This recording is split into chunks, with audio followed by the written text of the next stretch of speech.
Welcome to the Aslead Institute Podcast. Today we have the privilege and the honor of having our very own director and founder of Aslead Institute. He is none other than Reverend Dr. Peter Mulinge. Director, karibu sana. Oh, thank you so much, Daisy. It's good to have you in this podcast. We discuss issues about servant leadership. Great. It's so good to have you. And I'll not even spend so much time on other things. I want us to get straight to what has brought us here today. Mm-hmm. And there's a quote, Dr. Mulinge, that I came across. And that quote, unfortunately, I didn't pick on who said it, but that quote says, "You cannot light a fire in another's heart until the fire in your own heart is ignited." Mm-hmm. When I read that quote, I got curious.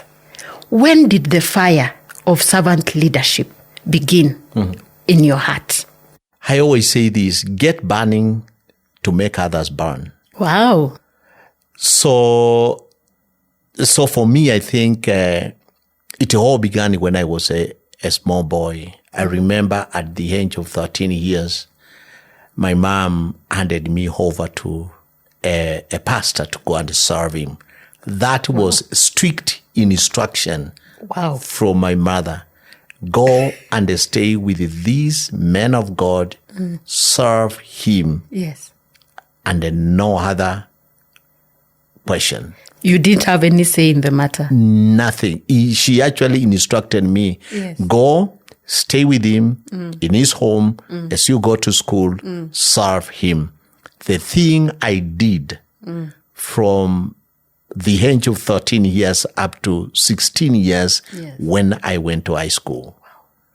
And it was all about serving him. And my mother always at home, she used to tell us, learn to serve your brother and your sister. That is how we grew up. We grew actually knowing how to serve. I learned it from my mother because she was a Christian lady, very, very devoted. Yes. And then she believes in being careful of others. So I grew up with that idea of serving people. Yes. And I found myself engaged and getting many opportunity to serve people, both here locally and even when I was in school outside the country. Yes. I found myself getting involved in serving people. So I want to say it is in me. I think that is me. That's Mulinge. If you might see, you just let me.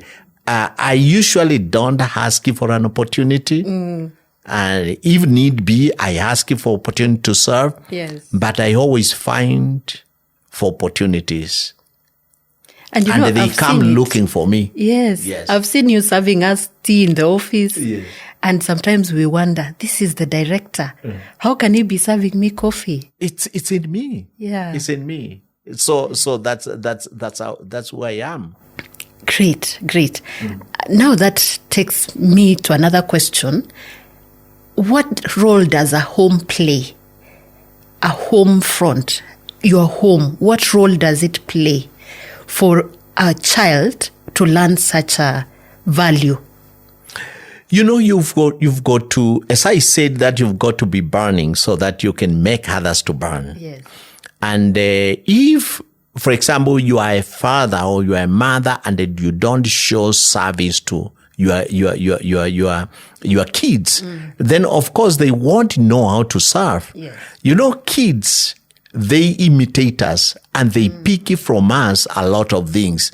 So if you grew, if you led your family as a dictator, you'll bring up dictators. True. So if you lead your family, showing them how to serve, you'll get many servant leaders.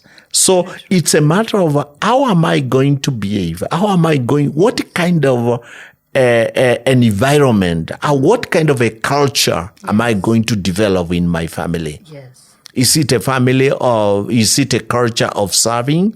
Is it a culture of making my children be mindful about their brothers and their sisters. So home, I always say that home is the place where leadership is manufactured. Wow. That is powerful. That is home. Yes. Home is a place where leadership is manufactured. Yes. And when leadership is distorted in a family, even out there, Yes. it will be a distorted leadership. Yes. If we don't make leaders from home, then it is very, very hard to make leaders outside there, because children tend to learn a lot when they are young. And they pick a lot of things from their parents when they are growing up. Yes. So I think the question to ask yourself or myself is, what kind of a culture am I going to develop in my family? That's very, very, very important for me. So home is the beginning place where we can find a leadership developed. And I think in one of our modules, module number 1, we talk more about it. Yes. We talk more about how a parent can model servant leadership at home. Yes. Yes. Yes, and that is very key, because these children are tomorrow's leaders. Sure. And they are starting with us. Now, we've heard about where it all began, but then it did not stop there. You've gone ahead and you have brought Aslead. Could you help us understand the making of Aslead?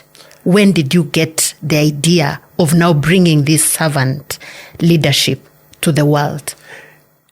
You know, I always say that we were in school, and I remember that we were in a college in the US, and we were taking a course on global leadership. Okay.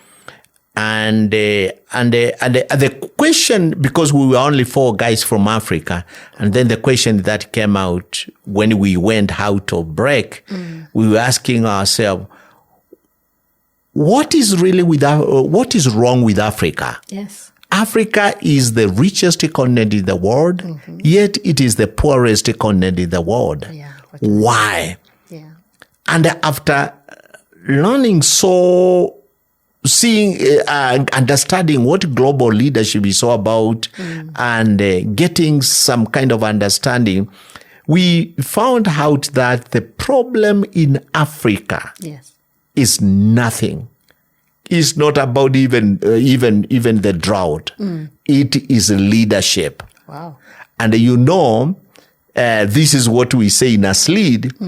We say that everything in leadership races and falls on character. Yes. So we asked ourselves, so what kind of a leadership do we have? What kind of a leaders whom we bring to leaders? Yes. And then we narrowed to this point.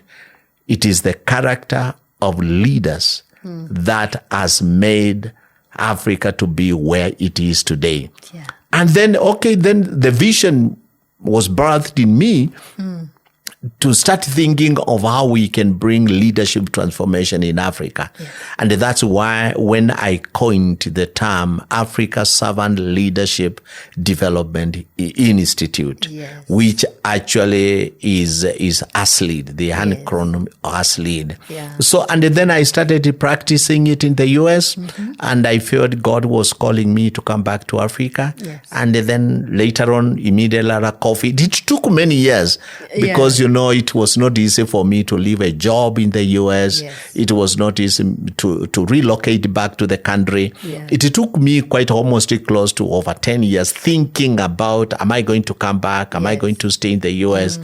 Will I be coming during holidays and practice, or maybe do it?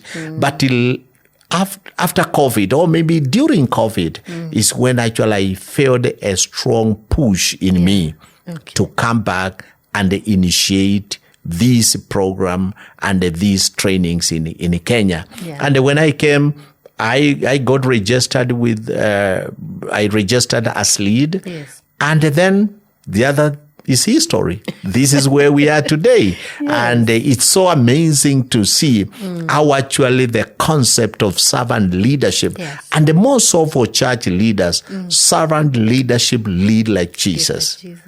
Because I keep on asking myself, yes, we say that we want to follow Jesus. Yes, we say that we are followers of Jesus. Yes. And we like Jesus had people who were following him the same way God has given us people to lead them. Then are we leading them like Jesus? Very true. So that is when I came up with that concept of servant leadership, lead like Jesus. And we all know that Jesus is the ultimate servant leader.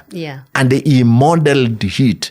And he told the disciples, and he said, this is how we should lead. Yes. So are we leading like Jesus? And the question that I usually ask most of my students, I ask them, if Jesus was to come to your church and I asked you, are you leading like me? Yes. Or maybe because most of the guys who lead outside, the CEOs, most of them, they are Christians. They go to church. If Jesus came to their office, are you leading my people the way I led them? Powerful question. What will what would be their response? So that is how now servant leadership has come into our continent, and I brought it here, and you can't imagine how actually the fire, as you said it, how the fire is catching up. For the last 2 years, we have been able to train over 1,000. Wow. And the program goes for 6 months. Yes. And we started right after the COVID, that 2021. Yes. That's when we did our first cohort. And our policy is this: go where they are and minister to them from their context, from their environment. So we take our classes to where they are. Great. And that is what our Lord Jesus did. He came to his own.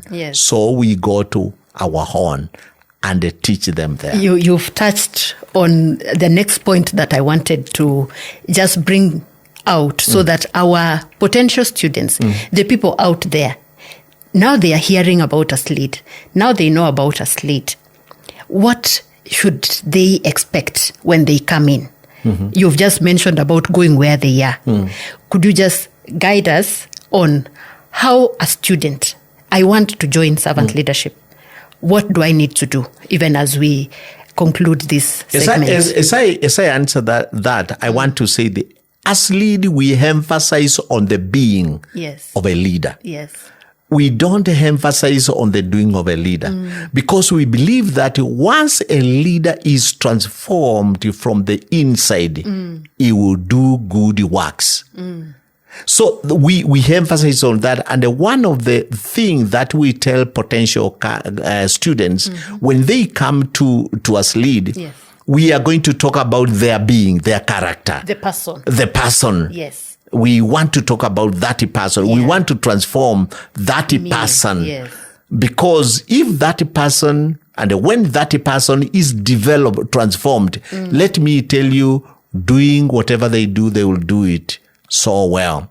So when our students come, we give them that hope of personal transformation. And we encourage our students to desire personal development. Because one of the things that is lacking is people, they don't want to initiate a process of personal development. And at Aslead, we measure on you getting a personal development. So our program mainly is more about the personal development. We want to make leaders better than they were. And we hope after they graduate, they will go and they become a blessing and they lead well and they become also an agent of transformation, because our country and our churches and our organizations, they need a transformed leader from the inside. They don't need many degrees. They don't need many academics. We only need transformed leaders from the inside. Yes. People who uphold character virtues. That's what we want to do. Great. I know there's intake coming up. Can you just tell us what we need to do, even as we end this? It's only we want to encourage students just to apply. Yes. How do they apply? They just call our number that are on our website. Yes. And then we will get to them. Actually, we can even reach to them. Yes. And then go and recruit them. Yes. And then we put them into that 6-month program. Yes. Very easy peasy. 2 days in a month. Yes. And within 6 months, you are done with our curriculum. And then you qualify. You go for graduation. Yeah. After that, we encourage you to come to TOT. We train you to become a trainer. And then after that, we help you to start another class so that you can become a trainer. So that the transformation continues. Yes. And to our listeners, we tell you the transformation has just begun. Thank you so much for joining us today. In a world where leadership is often measured by power and prestige, there exists a place where a different kind of leadership emerges. A leadership rooted in faith, compassion, and purpose. Welcome to Aslead Institute, where the journey is not about climbing the corporate ladder but about something deeper, something transformational. Our approach is faith-driven, drawing inspiration from the teachings of Jesus to lead with integrity and ethics. Join us on this remarkable journey of leadership, where we strive to transform not only organizations but also the hearts and minds of those who aspire to lead like Jesus. Discover the Aslead Institute, where servant leadership is not just a concept, it's a way of life, a path to success that goes beyond the ordinary. Visit our website today and embark on a transformational journey of leadership like no other.